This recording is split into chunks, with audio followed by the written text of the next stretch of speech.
In this video, we're going to cover part one in a series of the hidden drivers in chronic disease. This is part one in the series on the stealth pathogens and the global mystery of those chronic diseases.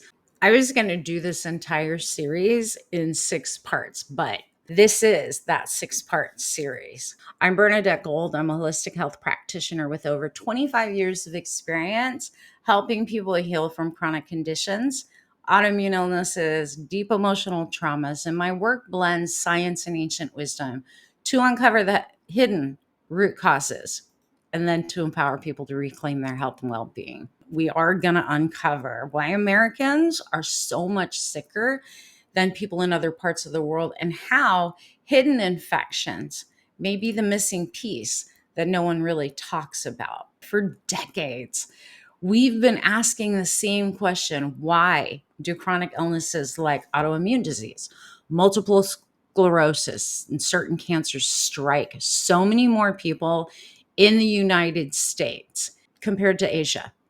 Well, in America, we see an epidemic of breast cancer, prostate, and colon cancers.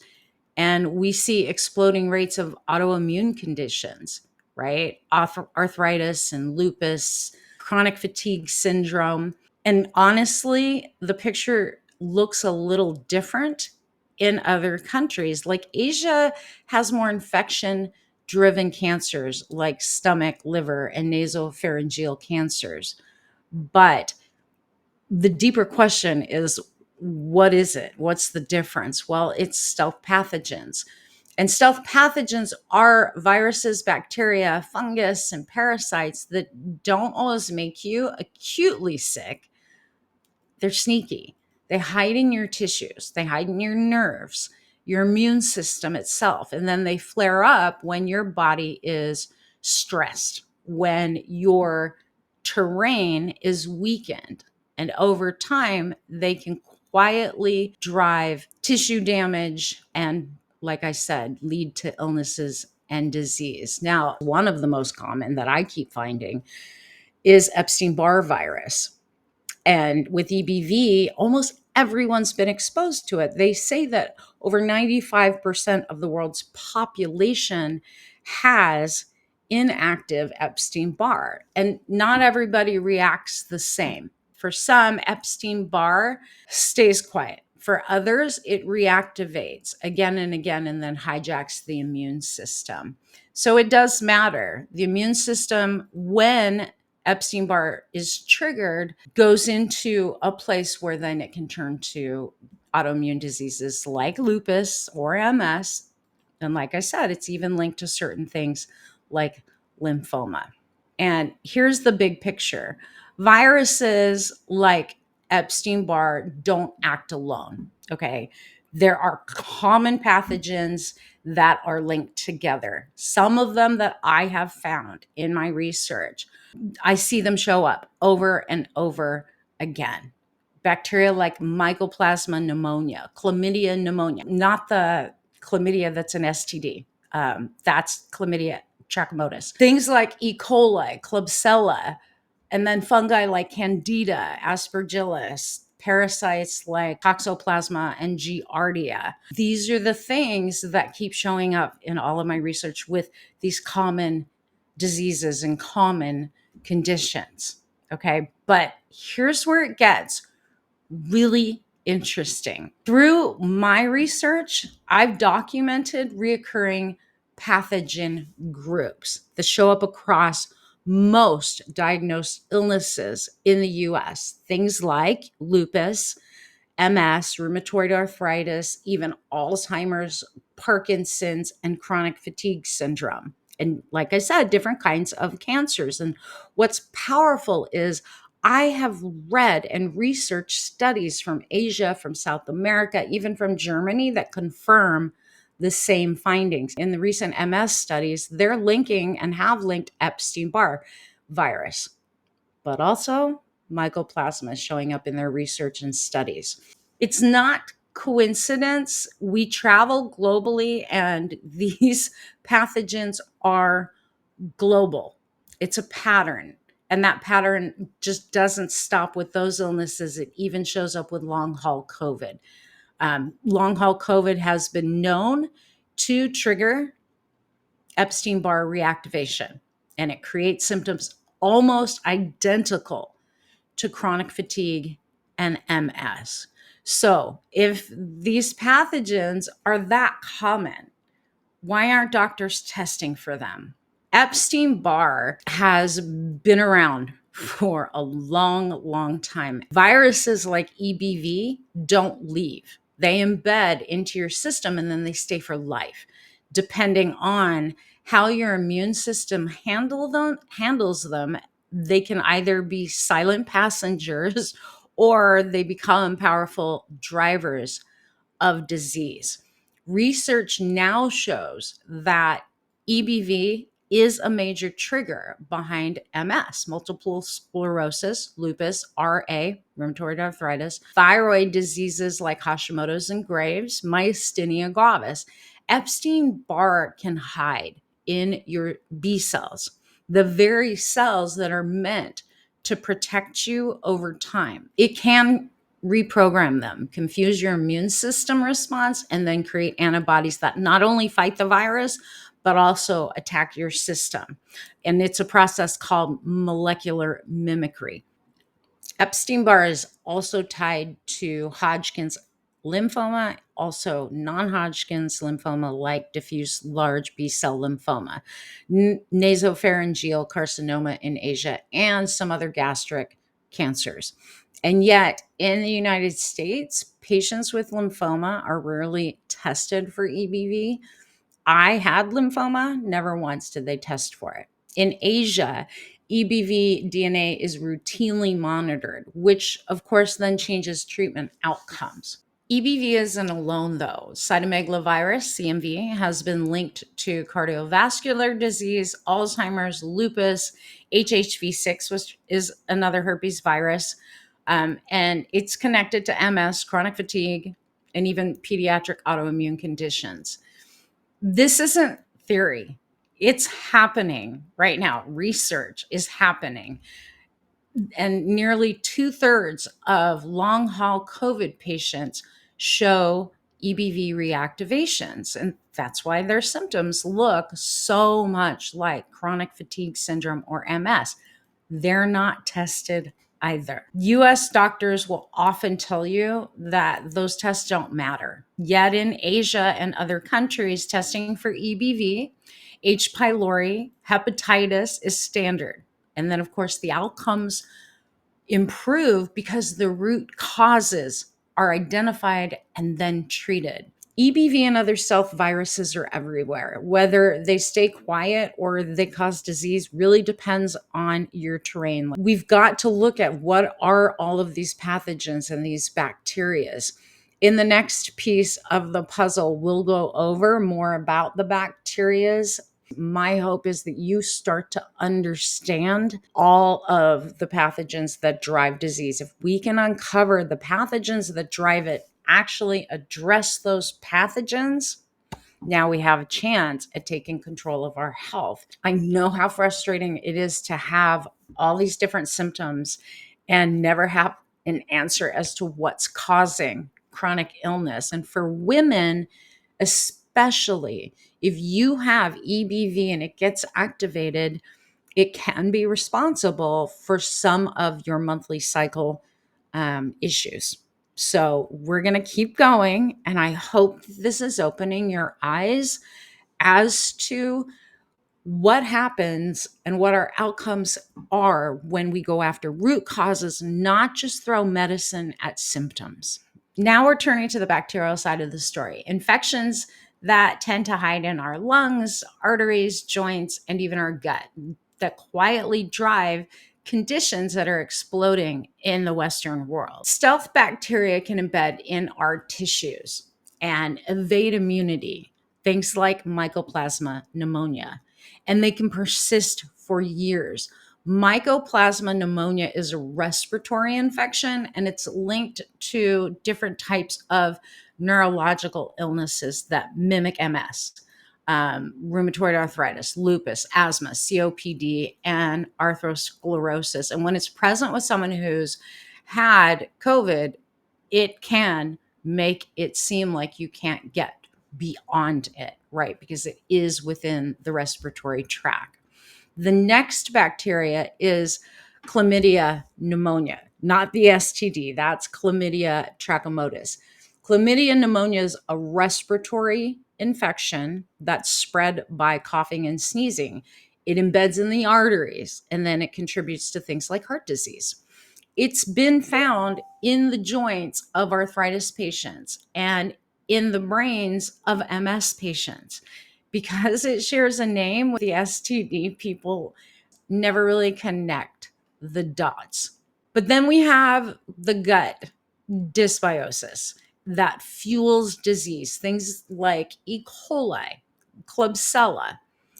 Those are linked to RA and ankylosing spondylitis. Fusobacterium is also linked to things like colon cancer.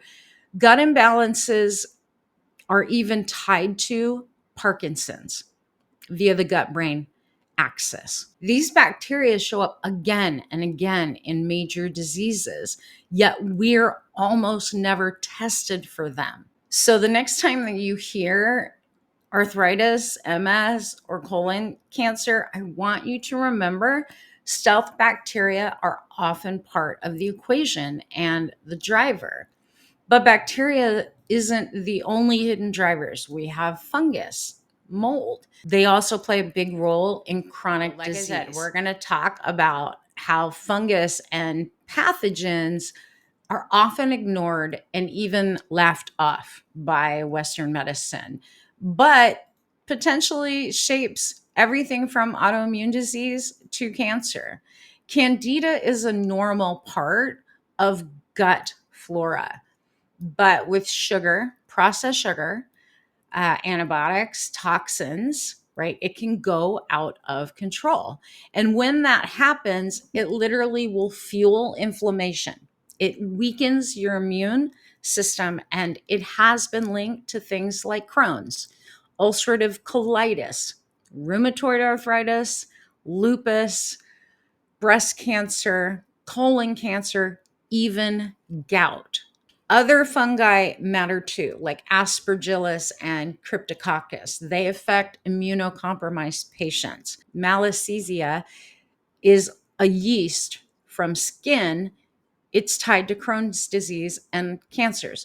Mycotoxins from fungi poison your terrain, and they overload your liver, and they can damage mitochondria. Fungi even can shape metabolism. Things like Candida influence uric acid, often tied to gout, and mitochondrial energy production, leading to fatigue and brain fog.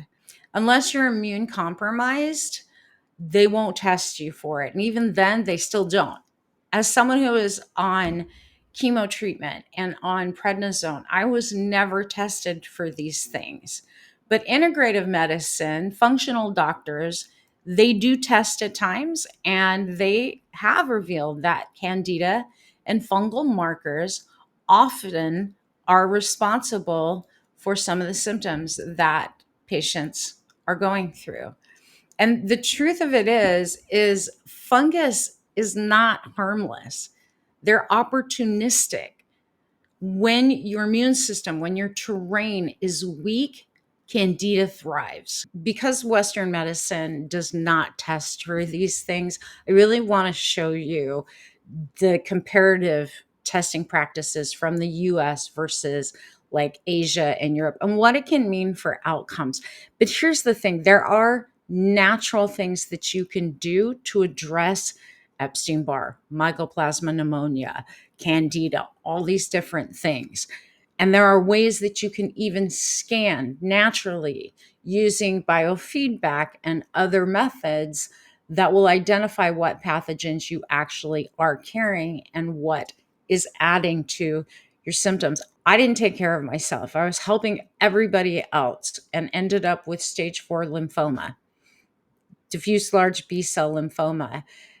Now that I'm beyond treatment, I'm using my Rife biofeedback scans. And sure enough, all of the pathogens that I've outlined for all of you that drive things like lymphoma are still present in my body. So while I'm cancer free right now, I want to ensure that I'm not going to get it again. And I always help everyone else. It's like the shoemaker's kid, right? You're the last person that you actually help until it gets dire. Well, that's me. I have all of the equipment and everything else. But now, with research and with my experience, I've been able to use different modalities to drive this stuff out for other clients. And now for me, there's hope, absolutely hope. If you want to learn more about what I use, supplement wise, and even modality wise, go to my website, bernadettegold.com. You can click on health or click and read my blog for a deeper dive into some of this stuff, especially like Epstein Barr. I've done a lot on that virus because it is so stealth and it is so prevalent in so many of the chronic conditions that people face. All right, so we are going to go over how testing differs in US versus Asia and then Europe. In Asia, EBV DNA is tested in certain cancers. Japan and China routinely eradicate H. pylori to prevent gastric cancer. Hepatitis B and C are also screened to prevent liver cancer. Some clinics also run microbiome or Candida testing. When pathogens are found, they're treated and outcomes actually improve for those patients. In the US, it's the opposite. EBV, Mycoplasma, and Candida are almost never tested in autoimmune or even cancer patients, MS patients, RA patients. Doctors focus on the disease label, the symptoms. Lupus, MS, lymphoma never get tested for these things. And because they only work on treating symptoms with biologics, immunosuppressants, or chemo, pathogens remain ignored. Europe is somewhere in between. More Lyme recognition, stool testing, microbiome focused, and then they also focus on some frequency medicine that's available. Here's the reality: testing changes outcomes. When pathogens are identified and treated, recurrence drops. When the root cause is ignored, no matter what medicines you're on for life, you're still going to have new symptoms arise because those pathogens are still being allowed to grow. In the last part, we will go over the root cause gap and what I think is going to be the future of medicine. Look, here in the US, insurance is under attack. Insurance premiums are getting ready to skyrocket. And medicines and pharmaceuticals are also on the rise. It's time to reclaim our health. There are ways to do it that you don't have to rely on traditional allopathic Western medicine. And that's what I'm here to hopefully bridge for you. The more you know, the more options you have. We've talked about the viruses, the bacteria, the fungus, and the testing differences in Europe, Asia, and the US. But let's tie it all together. Pathogens are universal. EBV, Mycoplasma, Candida, Chlamydia, pneumonia, they aren't rare. The difference lies in the terrain, diet, toxins, stress, lifestyle. That decides whether the pathogens stay quiet or start to wreak havoc on your system. In the US, processed food, antibiotics, pesticides, and our pharma first approaches create really weak terrain. In Asia, traditional diets, herbal medicine, and broader pathogen testing offers more protection. So, what would the future of medicine look like if they asked deeper questions? I mean, really, imagine if hospitals tested EBV in MS, treated mycoplasma in arthritis, or addressed candida in gut diseases or gut cancers. Imagine if treatments were actually blended between antivirals, herbs, natural treatments like biomagnetism or Rife, detox, and also nutrition with the conventional care. I mean, that's the missing link. And I think the future of healthcare. If you weren't tested, you're not powerless. Strengthen your terrain, clean your diet up, reduce your toxins, manage your stress, support your immunity. Seek integrative practitioners and functional doctors who do actually test. And remember, chronic disease is not random, it's pathogens interacting with your body's terrain. Now that you know the gap, right? The gap is the root cause of disease, and medicines just being thrown because of symptoms and diagnosis. You can take control. And honestly, I think the future of medicine will go here if we demand it. There are studies in other countries, and people ask me all the time, like, well, in fact, I got a comment on social media about, how do you know all of this? And yet researchers and doctors, you have to understand funding for the research for disease has fragmented. You can only test certain things. They do not have antiviral medications to address some of these things. They do not address candida and whatnot, right? Unless you go to a functional doctor. When we're looking at liver and how toxic is your liver, doctors test liver enzymes. They don't look to see, do you have a sluggish liver? When you're talking traditional Chinese medicine or integrative medicine, you actually are addressing those things. So I hope this opens your eyes. These aren't all of the pathogens, but these are the most common ones that I keep coming up with. And I've been building a huge database, different diseases that people are struggling with, and the chronic stuff like autoimmune diseases, to see, okay, what is interacting here? What are they not treating for? Epstein Barr is so prevalent and is responsible for so many women issues, from PMDD to PCOS. And then you get other symptoms like chronic fatigue and then lupus. Lyme is a whole other beast because Lyme is treated with antibiotics, which takes forever, and it still never truly gets rid of all of it. Why? Because there's other viruses that aren't being addressed. So while you may be killing what antibiotics can get to, you're not killing the viral load. We have to take care of both. So if you want to learn more, just go to my website. You can learn a lot within my blog. And then if you have questions, send me an email. I'd be happy to cover it in an upcoming video. And I do tend to go live to answer people's questions live. So hit your notifications and then share these videos with people that are struggling in your life. Thanks for joining me. I hope this helped. We're going to keep going deeper. I want to empower you to take control of your health, take control of your life. It's not as hard as you think.